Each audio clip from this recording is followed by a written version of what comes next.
Now, the NBC5 Sports Desk. If you're on social media, then you saw all of our first day of school pictures from way back when, and it made me miss going to practice and competing with my friends every day after school. But it's been so awesome getting to see kids getting after it and preparing for the fall seasons. Happy almost Friday. I'm Jack Main. This is the NBC5 Sports Desk. The past 3 weeks, the guys and I have had a blast going to numerous football practices, talking to coaches and players about what to look forward to this fall. And when I went to Essex last week, I met Mark Bombard, who is going to be one of the best coaching stories in the state. This is Mark Bombard, perhaps the only guy in the state who needs nothing more than his smile to make him one of the most beloved coaches around. Since shortly after he graduated Essex High School in 1982, Mark has been coaching the football and basketball Hornets despite his limitations. Coach Wheeler was the head football coach here at Essex early on in the beginning days, and from what we gather is that he's the one who got Marky into coaching Essex football, and Mark hasn't looked back. Mark's involvement with the school goes beyond athletics. He works in the cafeteria where he doesn't let his challenges get in the way of connecting with everyone he can. He handles it really well. He just looks at them and will repeat his phrase, and especially kids in class will look at me like, what? And after a couple weeks, they begin to understand how he communicates, and it doesn't slow him down. Mark takes coaching very seriously. He is invested with the Hornets season just as much as anyone else on staff. Every game, he prints out both team rosters with scouting reports on who everyone needs to look out for on the field, and is the get-back coach, making sure the team doesn't interfere with the game from the sidelines. As for Mark, he expects nothing less than victory. Yeah, Mark always shows you what it's all about. He'll go up to you like this and be like, oh, time to get a ring and stuff like that. And all told, Mark is a 5-time football state champion, and his favorite team to beat is CVU, who was the team they beat in last year's state title game. Mark remembers that night well, which is why he calls it the cold night. Beat CVU. Say it in there. Beat CVU. 2-point win. And that was the state title game? Yeah. Cold night. Cold night. It was a cold night. Last year it snowed, and he's famous for saying cold night, wet night when it snowed last year when we beat CVU. So he's all about the wins for sure. Mark's presence and smile have earned him the respect in all of Hornet Nation.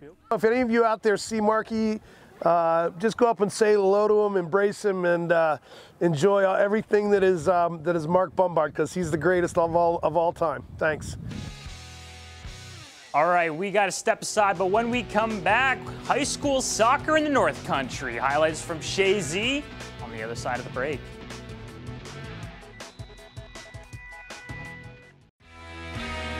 Now, the NBC5 Sports Desk. Welcome back to the NBC5 Sports Desk. The Frankie Garro High School Boys Soccer Tournament kicked off for the 16th time today in Chazy. 4 teams played today, where the winners will play for the tournament title on Saturday. Game 1 was Plattsburgh taking on Beekmantown.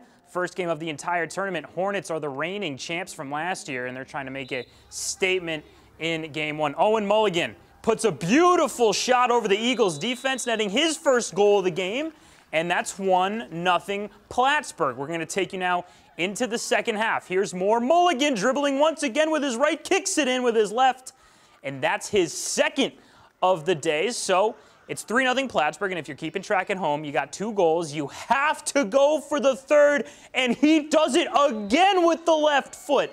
Mulligan with a hat trick on the day. Hornets get their 5th score. They would win it 6-0. Plattsburgh's playing in the title game.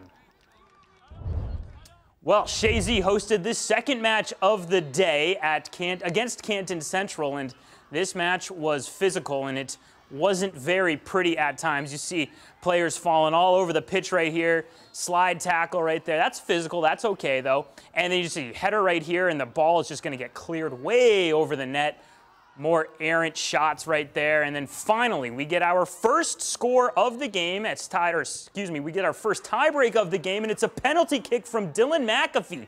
He puts one in for Chazy, giving them a 3-2 lead, and then it's not good for Canton after that. A couple of shots going off the crossbar. That's just not exactly what you love to see. Chazy celebrating like Pat Beverly just won the play-in game. They win 3-2. They're going to be taking on Plattsburgh in the title game.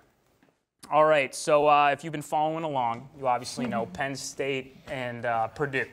They're in a match right now, and if we have a couple of alumni right here at the desk deking it out for what, guys? A cup of coffee?